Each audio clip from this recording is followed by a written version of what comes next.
Yo, what up, Mark here, man? Oh, what a chapter, man. Oh, I've almost got everything I wanted, okay? Man, first of all, green lights in the back. Shout out to Traumarie, man. We got our lights up for Traumarie. Hopefully he make it through this tough time. But the zookeepers are in shambles. The community is up in arms. Their leader has been packed up.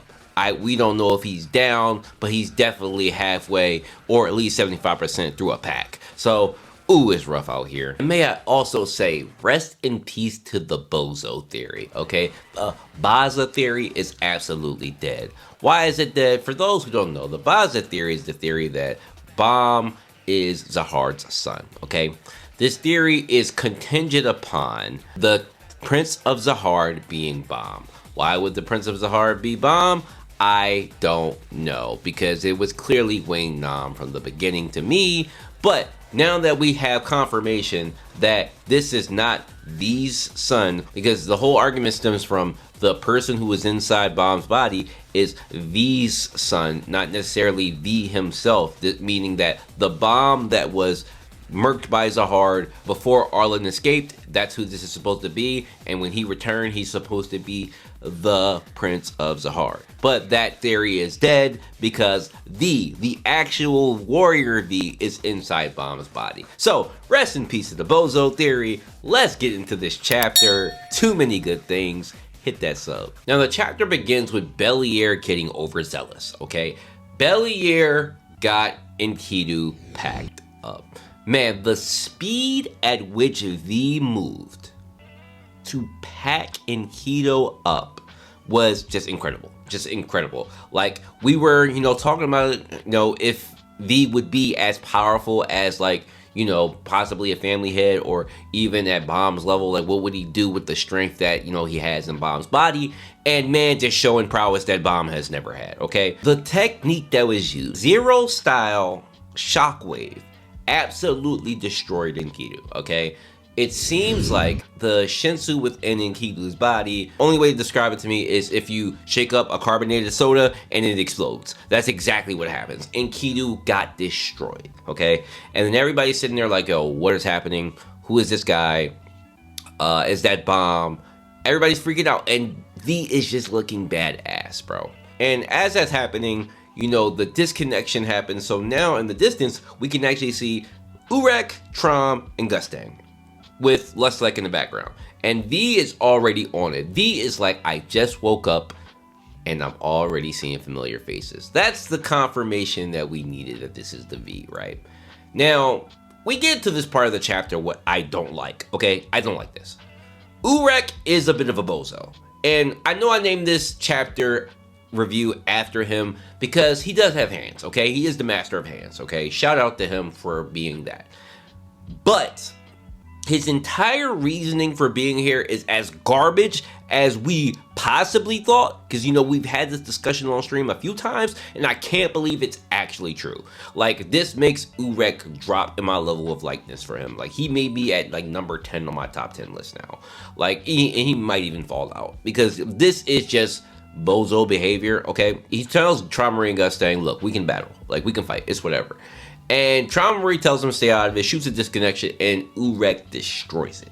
And it's lit. I'm not gonna lie, it's fire. Like, he actually destroys it. And Gustang, with his information, because Trom looks shocked, but Gustang, we know he's the master of information, says like, well, that man's fist is absolute destruction. Meaning, like, these hands destroy everything, bro. They destroy every law in the tower. That is incredible. Okay, so I see why somebody like Zahar may have big trouble with him, and everybody would if he can just break rules, right? And comparing it to Blossom's Flame is even more of a flex because we were already talking about Blossom's Flame being one of the most destructive forces that's ever been mentioned in the Tower of God universe. So his fist being literally that and available 24/7, bro, nah, you don't want smoke with that man, not at all. But they go on to talk about Urek and why he's here. And he gives the lamest reason. Oh, you guys are making too much noise. And Gustang is saying, like, bro, you really just saying anything out of your mouth, bro. Like, and that's facts. Like, that's why I fuck with Gustang. Gustang's not having that dumb shit. Like, bro, what are you on? Like, why are you bothering us? Like, you really don't have a reason. Okay, did Bayek tell you? Did who we assume Graham tell you? Like, if they told you, like, whatever, say that, but don't just say dumb shit. Like, you look like a clown right now, right? And we do get a little weird moment where, and you guys let me know what you think about this, where Urek looks at Gustang and asks a question. He's like, but why is that guy, but then he says, never mind, and he tells him to go play chess. So what is that moment? Is it the possibility that, like, maybe Gustang is like zombie-like right now? Like, maybe because he got resurrected? Or is it that, like, Gustang's like nerfed or something? Like, you see a little golden aura around Gustang, but there's something weird going on with Gustang that Urek notices. And I want to know what y'all think about that, because that's a little scene that we didn't peep, but check that little line there. What does that mean? Now we go on to the 2v1, okay, where Gustang still has Blossom's Flame, so he still has every reason and every way to pack up Traumery if the fight didn't end. I think a lot of us assumed that the flame went out after, you know, Urek stopped it, but no, it's still here.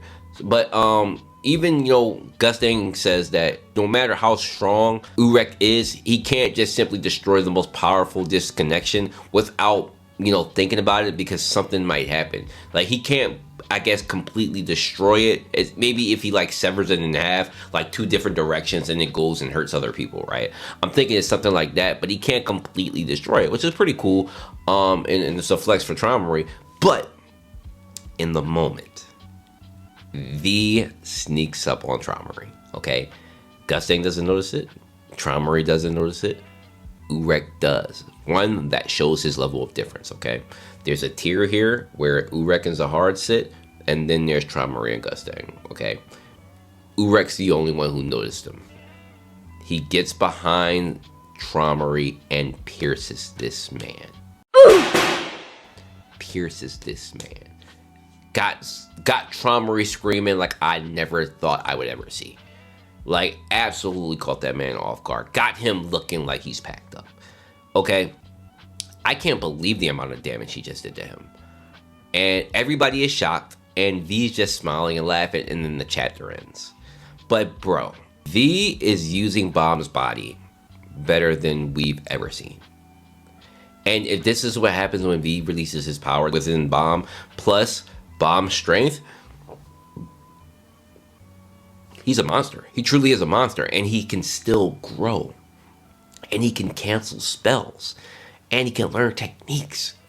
Like Baam could really be a monster if this is the potential we're seeing. Like, this is crazy. So, Zookeepers, I'm so sorry, okay? Put your lighters up for the Zookeepers right now, okay? They are down bad. Their boy Traumery is coughing up blood. He, like super duper pause moment, like he looked absolutely crazy here. Man, the pack was crazy. But okay, so with this V reveal, things have absolutely opened up. Theories are going crazy. Guys, I need some questions answered, and I'm gonna throw them out there for you, okay? So now that we know that V is really inside of Baam's body, and it is V the warrior, who wrote the letter? The letter that was left to Arlen describing V as, hey, Arlen, go back to your friends. I'm sorry about all this. He supposedly walked away or died, right? Who wrote that letter? Let me know what y'all think who wrote it now. Okay, being that V is here. Was it Arlen herself to throw off the person whoever found her pocket? Like, did she just write that to kind of throw people off to think that V would never return type thing? And what is the mysterious weapon? Now I'm going back to Wang Nam here, the mysterious golden sword that saved Wang Nam and Karaka when they were, you know, kind of getting into a Yuri on the Hell Train. What is that weapon? That weapon noticed V before anybody else, okay? That weapon knew what that guy was, okay? What is that weapon? Did Zahard create it? Did somebody create it to seek out beings that are hidden? Like, what do y'all think about that? We need to look more into that, because I think it's very, very important. Who is Icarus? We haven't talked about Icarus in a long time, but we know that Icarus has a strong connection to V. So I think this is an important time to talk about Icarus again. And you know that she was kind of sounding like she was in love with V, but we need to know who she is, what her relation is to V. Is it Rachel's mother? will Rachel react here like dad? Like, will we literally get that moment here? That would be insane. We would kind of freak the fuck out. But who is Icarus? Who is Arc-Young? Arc-Young with the hair like V. Arc-Young who can use... Arc-Young who can use Arc-Young who can use Shinwar Ryu is Arc-Young, as we talked about in the stream last week, the dead bomb. The bomb that existed before he was murked by Zahar is that soul of that person in Arc-Young. Because this person knew about Baam, and when they fought, he said that Baam was growing and that he sounded like a proud, like, kind of father. That's why everybody assumed that that was V. But was it actually like the child V? Like, was he watching his body develop? Like, who is that person? Lastly, with the asking of the sword question, why did Zahar split his body up? Okay, this is a question I have not asked yet, but why did he do it? Now, the easy assumption is that so he can get rid of certain emotions and forget certain things. But we see that there are simpler methods to do that. Lock him away in books, lock him away in creatures. But Zahar went through everything to split himself up, which honestly is kind of like reckless to do, right? Because like, even if you split them up, they still have like seeds of your power. They could develop further. And even if he locked them in the red dump, that's not like a secure thing. Was there an underlying reason for it? Is it because V might return? Maybe he had an inkling. Maybe he thought that, you know, he could create portions of himself that could, you know, sit around certain parts of the tower that could maybe sniff out this V. I don't know. I'm just throwing stuff out there just to get you guys' brains working. But why did Zahar split himself? I think it's more than just the emotional aspect, okay? Basically the review, guys. Next week, we continue here. There's nowhere else to go. We're here, okay? It's lit. It's fire. I can't wait to see what happens. I have no dog in this fight. I'm not arguing anything. But rest in peace to Bozo Theory and the Zookeepers. I'll buy you guys a postcard. Okay, till then, 10 out of 10 chapter. I'll see you guys on Wednesday this week. That's why I'll be streaming. Peace.